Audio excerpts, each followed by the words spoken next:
एक शिकारी ने कुंडी में गोश्त की बोटी लगाकर दरिया में फेंकी। एक मछली इसे खाने दौड़ी। वहीं एक बड़ी मछली ने इसे रोका कि इसे मुंह न लगाना, इसके अंदर एक छुपा हुआ कांटा है जो तुझे नजर नहीं आ रहा। बोटी खाते ही वो कांटा तेरे हलक में चुभ जाएगा, जो हजारों कोशिशों के बावजूद भी नहीं निकलेगा। तेरे तड़पने से बाहर बैठे शिकारी को इस बारीक डोरी से खबर हो जाएगी। तू तड़पेगी, वो खुश होगा। इस बारीक डोर के जरिए तुझे बाहर निकाला जाएगा।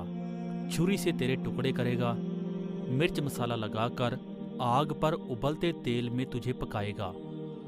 10-10 उंगलियों वाले इंसान 32-32 दांतों से चबाकर तुझे खाएंगे। ये तेरा अंजाम होगा। बड़ी मछली ये कहकर चली गई। छोटी मछली ने दरिया में रिसर्च शुरू कर दी।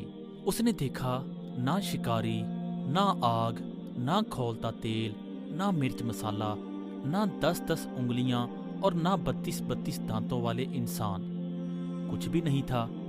छोटी मछली कहने लगी, ये बड़ी मछली अनपढ़ जाहिल है, पत्थर के जमाने की बातें करने वाली है। कोई हकीकत नहीं इसकी बातों में। मैंने खुद रिसर्च की है, इसकी बताई हुई किसी बात में सच्चाई नहीं है। ये मेरा ज़ाती मुशाहिदा है और वो ऐसे सुनी सुनाई और नाम निहाद गायब की बातों पर यकीन कैसे कर बैठे। इस मॉडर्न साइंसी दौर में भी पुराने और फरसूदा नज़रियात पर कैसे यकीन किया जा सकता है। चुनाचे इसने अपने ज़ाती मुशाहिदे की बुनियाद पर बोटी को मुंह में डाला, कांटा चुभा, मछली तड़पी, शिकारी ने डोर खींचकर बाहर निकाला। आगे बड़ी मछली के बताए हुए सारे हालात सामने आ गए।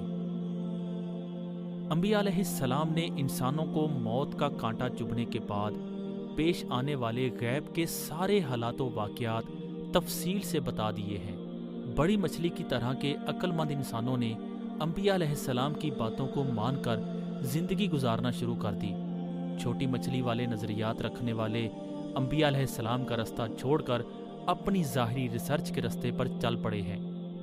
मौत का कांटा चुभने के बाद सारे हालात सामने आ जाएंगे। मछली पानी से निकली, वापस न गई। इंसान दुनिया से गया, वापस न आया। बस यही वक्त है, अगर समझ गए तो।